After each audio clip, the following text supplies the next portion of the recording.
So for me, the liturgical calendar is kind of like a mythic container of our faith that links us and other Jesus followers, and I think also to the cycles of our own lives, together and separately. So it also links faith to seasons, like to nature seasons, which has been done long before Christians started naming church seasons. And when people say that the church seasons are linked to pagan rituals, they are not wrong.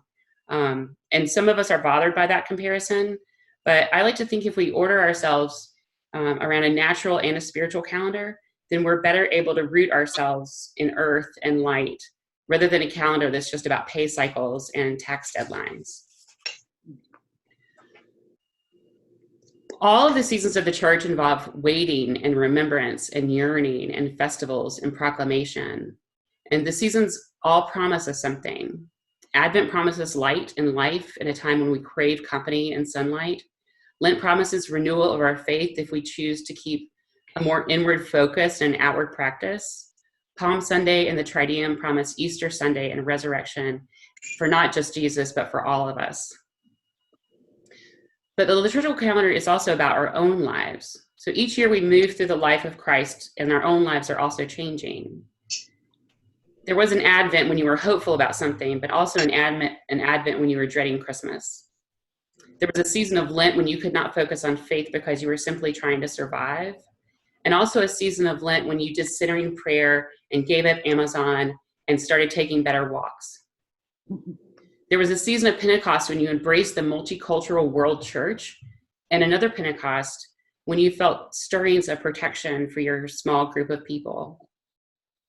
And there are ordinary times in the church calendar when we change radically or when we meditate on our own failings or growth.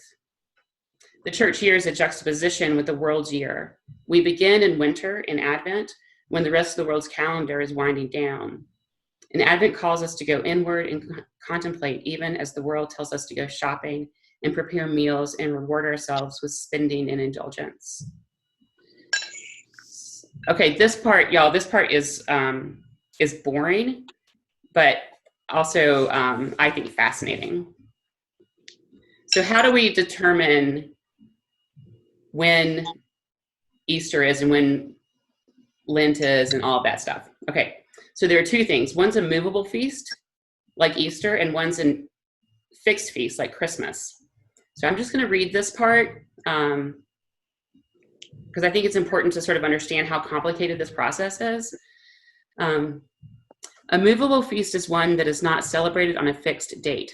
The date of the movable feast celebration in each year is determined by other liturgical rules.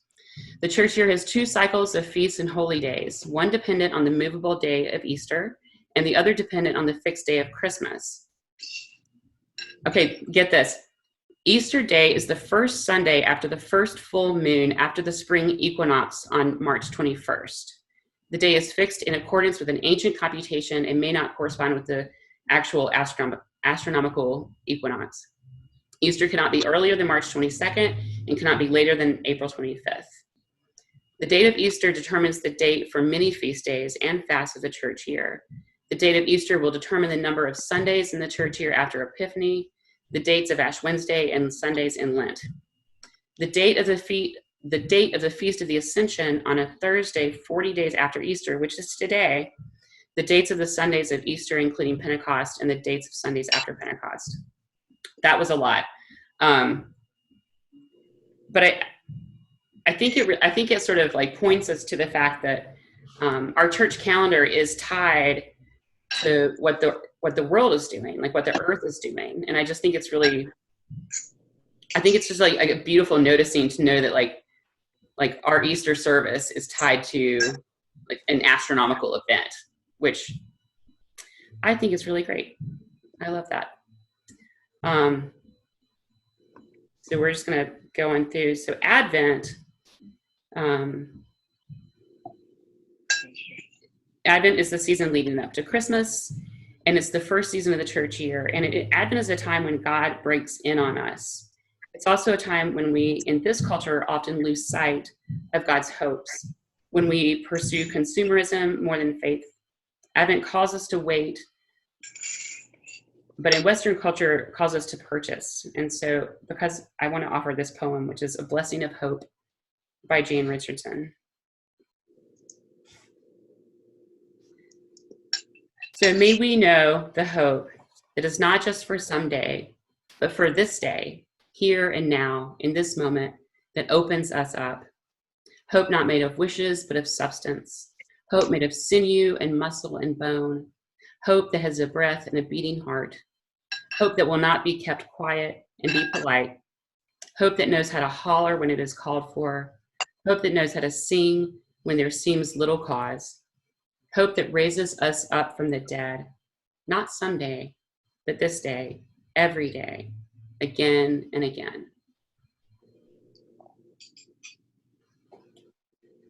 I have this quote on the bottom of this slide from Jane Hirschfeld. It says, hope is the hardest thing we carry. And I think that what makes Advent so interesting and complex is that as a church, we often ask people to look forward to Christmas, but I think what we sometimes neglect to do is sort of honor the how hard that is for some people to look forward into Christmas. And so while it's not part of the liturgical calendar, at Green Street, we offer the longest night service as a way to kind of honor those feelings in the Advent season. I'm not going to spend a lot of time on Christmas because I feel like we all always spend a lot of time on Christmas. But I do have this beautiful Caravaggio painting about the birth of Jesus. I like how that angel is kind of like coming down at Jesus, like it seems kind of threatening. I'm sure the angel's fine, but it just seems like a really interesting depiction. Should I pause? Does anyone want to like jump in and say anything or like ask a question?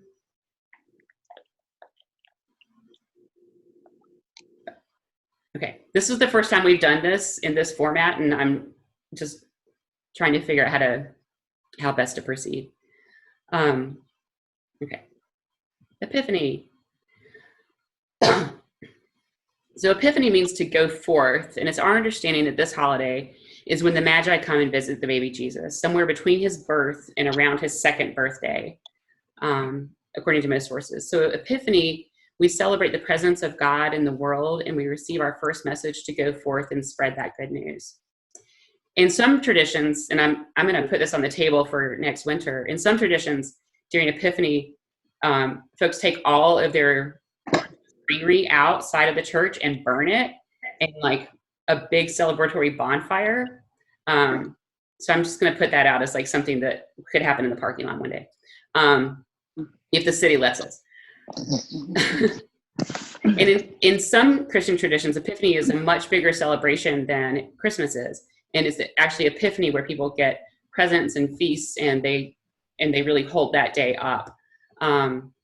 Which in a way, I mean, my own tradition, like Christmas is definitely the bigger holiday, but I always think that we just shortchange Epiphany by not understanding that while Christmas is sort of like a private moment for the family, Epiphany is really when Jesus comes into like our world with us. If Epiphany that turns the story of Jesus into a story that we are all included in, and then we are asked to go forth and tell that good news. And my favorite time of the church year, which happens a few times during this cycle, is ordinary time. We spend most of the church year in a season that we call ordinary time. It's in this time that we learn about the life and the work of Jesus. This is when we hear the parables and talk about discipleship and learn about the work and learn about what the work of the church really is. We are about to go into Pentecost, and which is just one feast day, and then after Pentecost, we'll go into ordinary time for most of the rest of the summer, or actually into the fall. So I think it's also interesting right now that like we're getting ready to go into ordinary time, and a time that is like not ordinary for anyone at all. But I do think ordinary time is a really important time that we sort of remember that the life of the church and the life of being a Jesus follower is not really about, the festivals and the Christmas and all that is so important, but the life of being in the church is really about the life of Christ. And so that's when we get to really focus on the acts that Jesus did, and just think more about how we can be God's hands right now. I'm going pretty fast, and I'm sorry about that, but I'm a little anxious, so I'm just going to keep at it. Okay. I totally forgot to prepare something for Ash Wednesday, but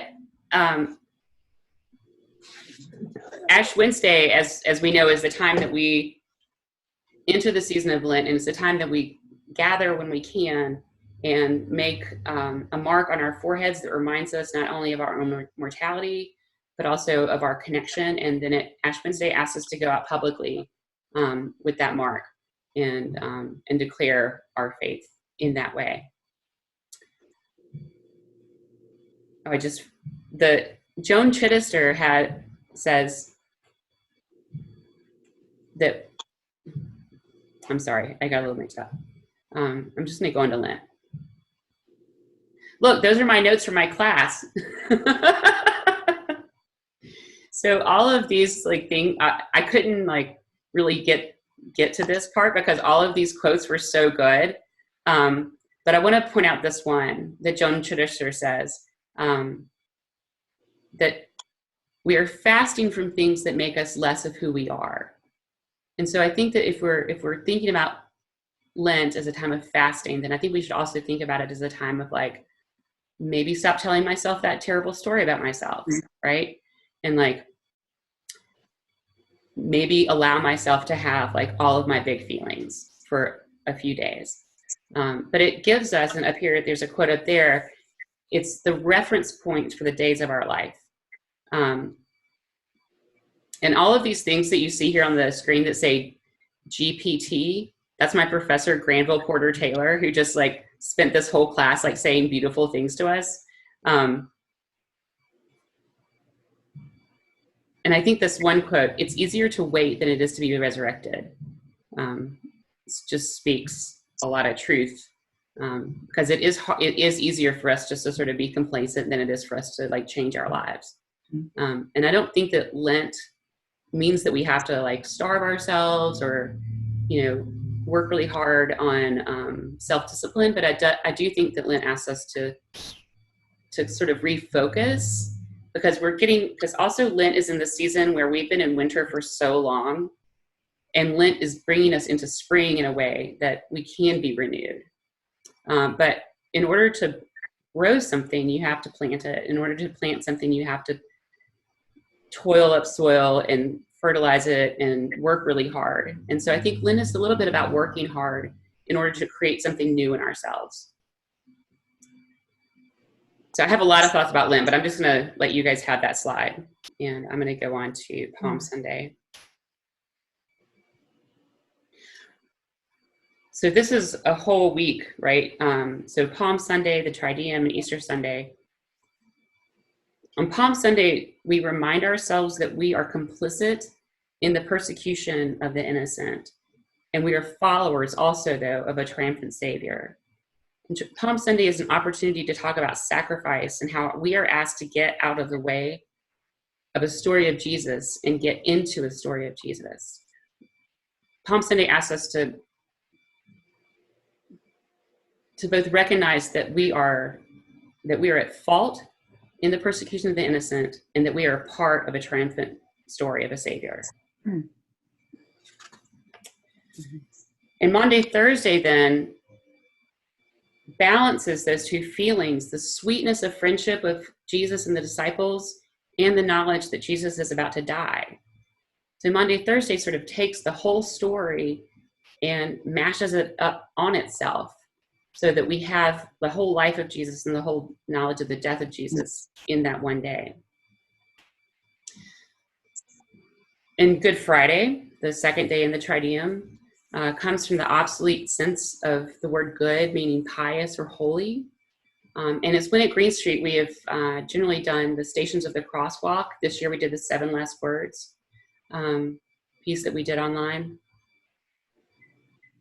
And I think on Good Friday, we just really have to sit with the knowledge that like we're complicit but we're also kind of helpless sometimes in the face of injustice, and asks us to kind of just honor that sense of like what we can and can't do, and what we have done and can't fix. Holy Saturday, as you know, is my favorite thing.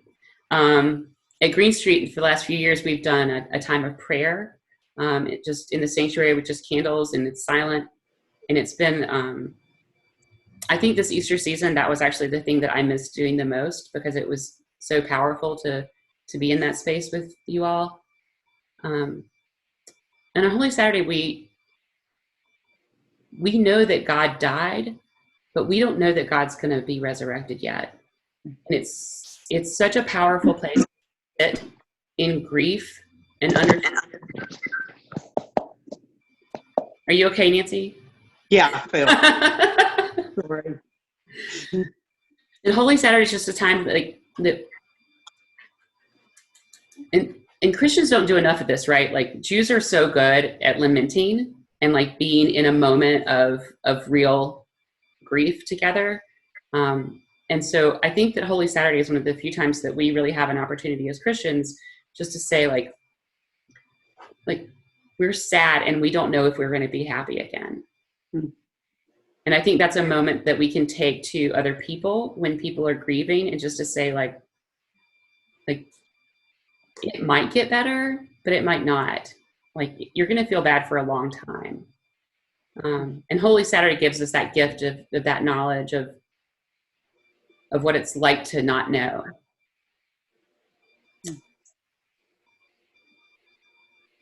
And then it's Easter, and then it's Easter, and like Jesus is risen, but it doesn't take away that grief, right? Because we're all still hurt. Because if there's resurrection, then we don't know about it yet.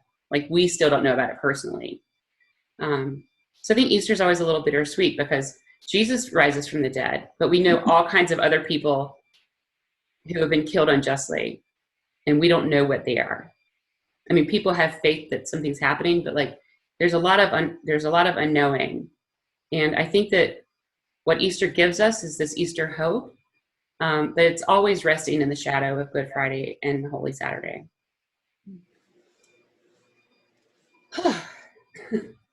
So we are now on to Pentecost, and that's all I have for that. Pentecost is celebrated 50 days after Easter and commemorates the descent of the Holy Spirit upon the apostles and other followers of Jesus while they were in Jerusalem celebrating the Feast of Weeks as described in the Acts. Maria, you are preaching on Pentecost, is that right? No. Okay. I am. Okay, yay! The liturgical celebrations of Pentecost in Western churches are rich and varied. There's a lot of fire symbolism, and there's a lot of joy of the Holy Spirit. There are some descending doves. And I'm hoping that we will get a little bit more Pentecost education upcoming, because it's actually one of the things that in my tradition, like all we do for Pentecost is just like put on a red stole and then like don't really talk about it. But in other mainline denominations, it's a much bigger deal. And so I actually want to end. I read a lot of poetry, you guys, and so I'm just going to end with another poem. I'm going to type it to Laura.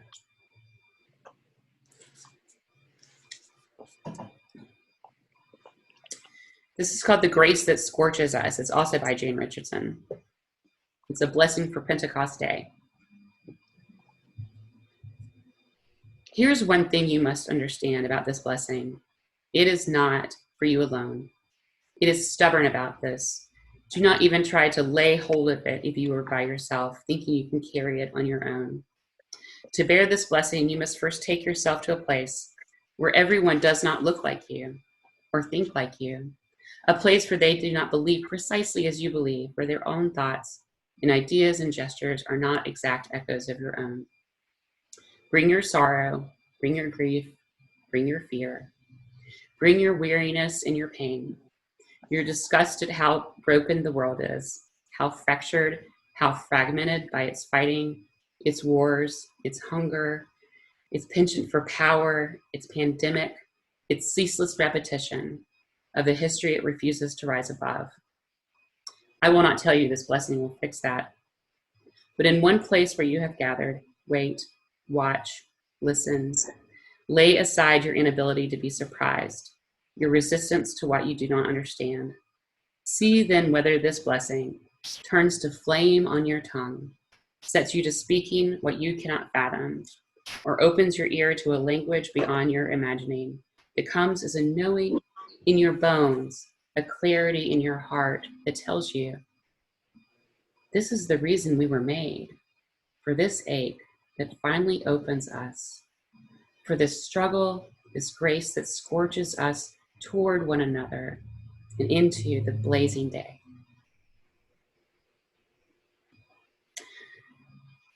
So that was a rapid cycle around the liturgical calendar. After Pentecost, we returned to the ordinary time for a while. There are lots of special Sundays. I get mixed up in between like what's my Lutheran traditions and what's you guys, but like there's Christ the King and there's Ascension Sunday or Ascension Celebration, which is today. We also do some saint feast days and All Saints Day, things like that. But that was my quick trip through the liturgical calendar for Go Deep Online. And I would love to have, if you guys have any comments or questions, or thank you for bearing with me. I know that was really fast.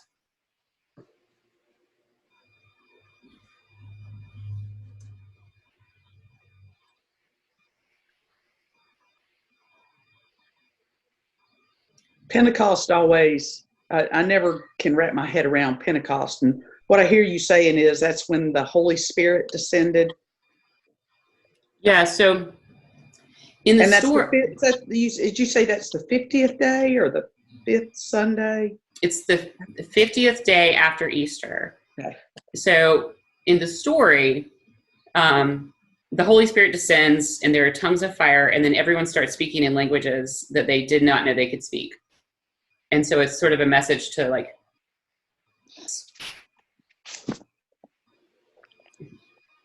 I mean, I have to do a little exegesis in my head, but but it's just it's the time that Christ followers were communicating with everyone about their knowledge. Was there a particular reason that all of a sudden they all started speaking a different language? I've never understood that either. I'm going to let the 2 or 3 ordained people here. Okay. Well, I'm in the process of looking into that a little more. Some of how just in brief, how I've understood it is that there were people from all over the world who were gathered. I don't really know why, but that up until then, the gospel had only been proclaimed in Greek. And at that moment, it was shared in other languages so that others could understand. Okay. And sort of in biblical interpretation, we often reference back to the Tower of Babel when people were made to speak in nonsense languages so they couldn't understand each other. And Pentecost is like the flip side of that, where wherever you are, wherever you're coming from. Got it. And see, that's where that was my confusion is I confused the story of the Tower of Babel. Right. With Pentecost because, yeah. So that makes sense. That totally makes sense. And they're similar, but with little different twists. Yeah. Which is also interesting because it's really, I've heard people do like a very like anti-Semitic situation with that. So you just have to like have an ear for that, like that story being flipped in that way. Mm-hmm. I'm not suggesting that any of us would do that, but it's just to point out that you may have heard a different story than you will hear here.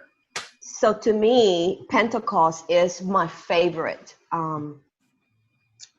holiday of the liturgical year. And for me, because it speaks of inclusion, mm-hmm. You know, mm-hmm. It speaks of the power of the Holy Spirit being poured, showered onto all people. And so that resonates with my, my passion about inclusion and diversity. And so to me, and just the energy and I have this imagining of the Holy Spirit just moving and rushing and flowing and touching and loving and kissing all of God's creation. That gives me energy and feeds me. And the warmth and the heat of the colors, it feels like a very percussive holiday for me.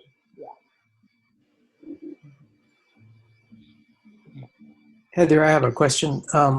What have you learned? You took a really cool class, and jealous of that because I didn't have one of those. Vanderbilt evidently did not celebrate the liturgical year. So how is the Christian year related to the Jewish year? Passover is always, the week before Easter, and Pentecost is actually laid on another Jewish festival. Mm-hmm. That's a really that's a question I wasn't prepared to answer, but it's also a really complex question because the Jewish calendar is so much more ancient than our calendar that we don't have a lot of information about how that calendar was structured, we have a lot of different information about that. But both calendars are structured, are generally structured around equinoxes.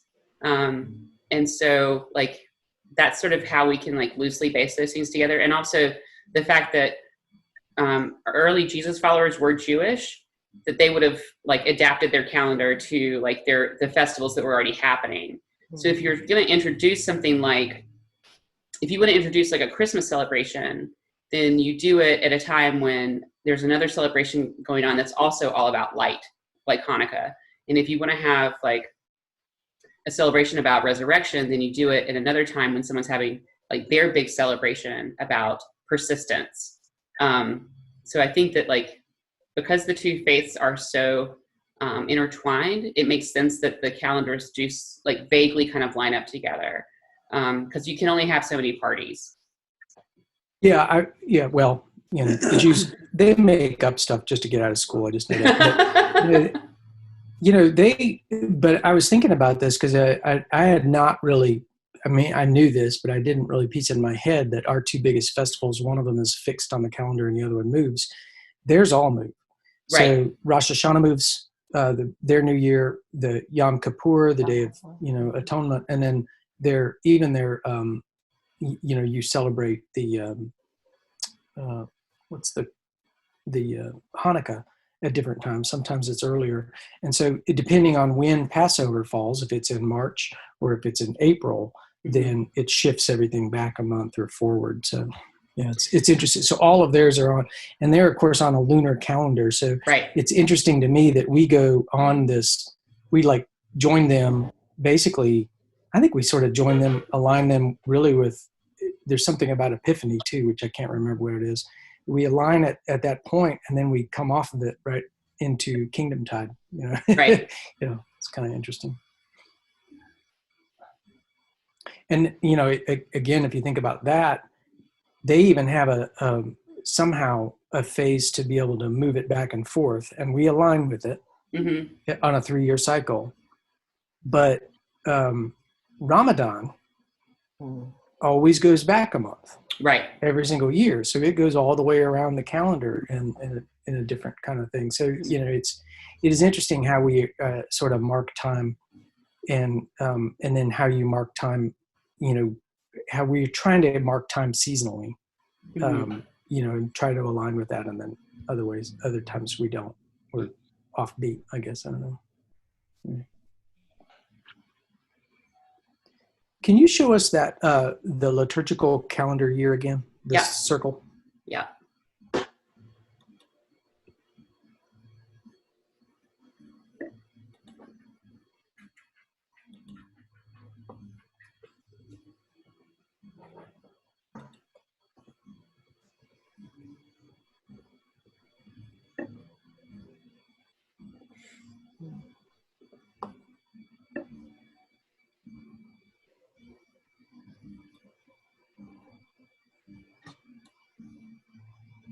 I'll bet it would be interesting to see this lined up also with the Jewish calendar, see how that works. Mm-hmm. Maybe when you do your Go Deep, you can do that. No, it's cool. Yeah. So Heather, you mentioned that Ordinary Times was your favorite. Yes. And can you refresh my memory why that is? Because I think especially like at Green Street, more so than maybe other churches that I'm familiar with, like we spend so much time talking about the life of Christ, and Ordinary Time is really when we get to hear all of those parables and stories. More so, I mean, like Jesus is born and Jesus dies, and those are really obviously like big events for the church. But like the life of Jesus is really how we understand how to be the church. And so I think that's and also like those are just better, like those are easier scriptures to preach on than other things. I don't know. I just think that it's I think that's, I mean, the message of the gospel is ordinary time. Like, how do we behave in ordinary times? The embodiment. Right. Yeah. Mm-hmm. That's super low Christology for a Lutheran, so don't tell my committee. Thank you. Mm-hmm.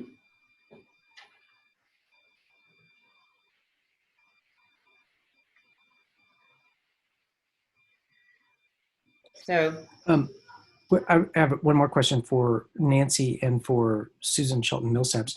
Did you guys grow up in traditions that celebrated the Christian year? No. No. I did. I mean, I grew up in the Methodist church, and we pretty much, I mean, I don't remember it as well, but I just remember hearing these. I kind of, once I graduated from high school, I didn't find my way back until Green Street. So that was a big piece of time when I was absent from the life of the church. But I remember these. I remember celebrating and hearing my mom and dad talk about them in church. Mm-hmm. So I just want to tell this sweet story that I shared with the staff a few weeks ago, that there's a person at Emmanuel Lutheran, which is my home congregation, that she's still changing the vestments and the paramounts and the altar decorations, even though we're not there, because it's like it's so vital to some church groups that Miss Kay Hudson is still going in there, and changing all of that stuff. That's cool. Yeah, it's weird. It's really sweet though. Yeah, I really like that. I mean, I think it's about, sacred space. And, I think we've learned a little bit about that in this coronavirus time, that people want a connection to the sanctuary, even though when they're not in it. I remember when I got married, one of the rules in the Duke Chapel was you don't change the vestments. They don't go white because it's a wedding. Right. The liturgical year is the thing that, which I thought was really, again, really kind of a neat way of sort of marking the time. Yeah. I have always loved the change of seasons. I found that meaningful. But I'm old enough to know that when I was a kid, that was Methodism. Most Methodists were not following a liturgical year. I think when they started to get more aligned with the lectionary texts, which did align with the liturgical year, then they would follow it. So, it's still fairly new to us Protestants, and I don't know that or some of our Protestants, lower church Protestants, where we don't really have that same rhythm yet. And so, so I think this is really helpful, I think, to look at and review. Mm-hmm. I just think it's beautiful. I mean, I know that's like, I just, it just makes sense to me. Like it helps me, like as a faith person to have this, One more thing I love about it is that I think growing up, my always feel was that time was very, very linear and always kind of moving this direction. But the liturgical year puts you in a cyclical mode, which I love, and again, it's not that it repeats the same. It's that, oh yeah, there are lessons I still haven't learned, or, that I missed last year or whatever, I like the way that you talked about, celebrating different seasons in different ways, depending on where you're at. I thought that was cool. Yeah. That's a beautiful mandala. Mm-hmm. It's a beautiful mandala. Yeah. Okay, one more question. You don't have any blue on here. There are two different colors of purple too. Well, I mean, we. Hey, wars are fought over this, Heather. I know. I'm New Advent thing until like a couple years ago, and I don't like it. Yeah. Yeah. We don't have a blue part in this. I got this from a Lutheran source, so we don't have a blue.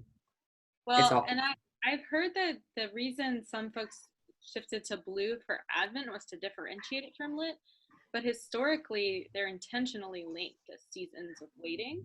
Right. I'm reading a historical novel right now that's set in the Middle Ages because I'm a nerd, and the part I'm in right now, it's during Advent, and the characters are complaining about how they can't get any meat because it's a season of fasting, just like Lent. Right. I thought it was super cool. So Advent also used to be 6 weeks and not 4 weeks. It was actually much more. It mirrored Lent even more than it does now.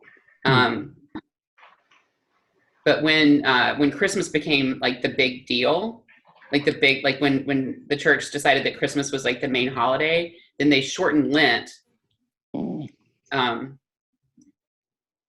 I'm not really sure why not shortened Lent. They shortened Advent to make that waiting period a little bit shorter, because it actually used to be much more about like fasting and anticipation. And you also didn't, like in the Lutheran Church, it was only up until like 200 years ago that you could get married during Advent. So you couldn't get married or baptized during Advent or Lent. You still can't get married or baptized during Lent. It's no fun for us. And we only baptize people like 4 times a year in the Lutheran tradition, unless there's an emergency. So.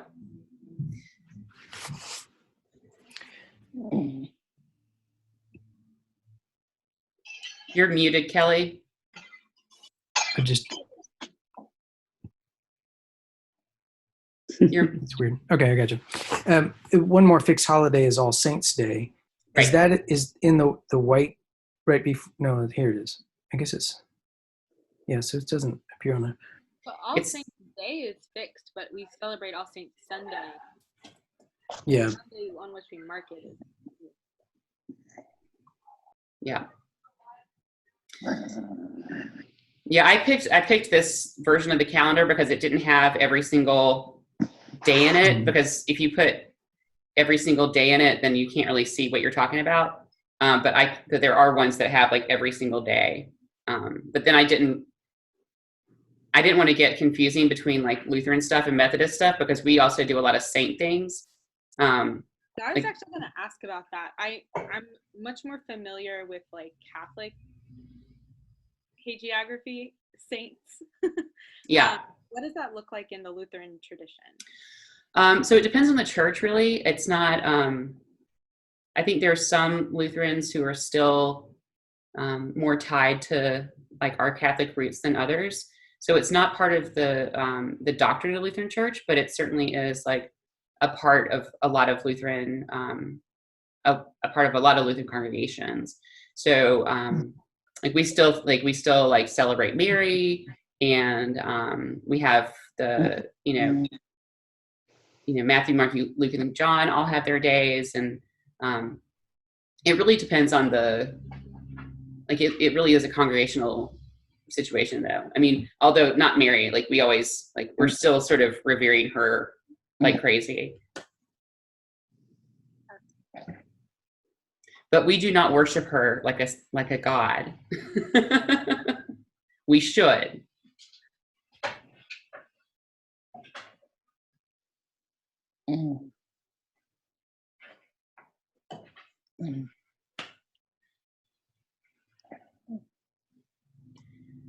So Shirley, go ahead. Oh, go ahead, Michael.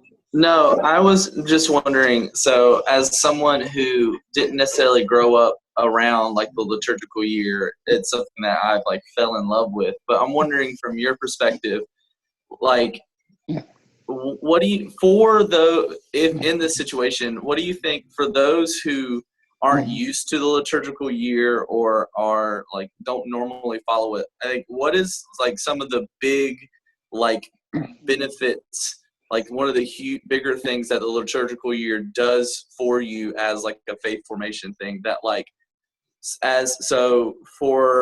if I was speaking to, or how could I convince someone to really lean into the liturgical year when they don't normally use it? Does that make sense? What is that kind of what do you find extremely helpful about it that you think other people would really lean into? Does that make sense? Yeah. So I think number one, you do follow the liturgical year because you have Christmas and Easter. Right. That's those are those are the sort of the anchors there. But I think for me, what the liturgical calendar does is it's sort of each season changing kind of reminds me to Advent reminds me to wait and watch, right? And what that means for me in the world. And Lent is a different kind of discipline. And, I'm not prone to celebrating. And so Easter's a really good reminder that celebration is important. So for me, it's for me as a faith formation tool, or I hate that word tool, as a faith formation, it just sort of prods me to do a different type of prayer or meditation or devotion, depending on where we are in the church season. And I'm not sure that I would always be able to be really hopeful in faith if I didn't have a reminder of that at Advent, and if I didn't have and I think there are other people who wouldn't remember to be sort of quiet and devout in their faith if they didn't have Lent. So I think that it's just a matter of it kind of takes you through all of your feelings that you may not always have access to if you're not if you don't have a reminder that this is the time that we talk about this. That's really good. I like that a lot. Thank you. Really good. I'd say another thing that I was reminded of some friends who they were Lutheran, Episcopal, and Catholic, that they all worked together, and that they all were on the same liturgical calendar year together. So there were things that they kind of coincided with, and so it was a way of being part of a universal body of Christians, throughout the year, which I think is meaningful. And I think it's meaningful for, I think about that with the Muslim community around Ramadan. I mean, it unites everybody together in that whole month in a way that the rest of the world sort of pays attention to. And I think there's some marking that way that happens. But yeah. I think it's also just interesting to point out in that way that the way Christians have always been really good at making divisions, that the Eastern Church and the Western Church don't even have the same, that the holidays aren't really the same. So it's, I mean, if you go to the Greek Orthodox Church here in town, you're going to see a very different emphasis on when their holidays even are. So it would be cool if we could get all of our stuff together, but yeah. I find it helpful because to your point, Heather, it moves you from the ability to have certain spiritual practices at different times, and that allows you to kind of just do the inner work and your own formation from spiritual practice to spiritual practice to spiritual practice that is grounded on the different seasons. So that's where I go to when I look at So I would say for me, not having grown up in the liturgical calendar and not really being brought up much in the church as a child, that as I've grown, it sort of takes all of it that seemed sort of linear to me before and kind of wraps it up and pulls it together. Yeah. That's good. Yeah.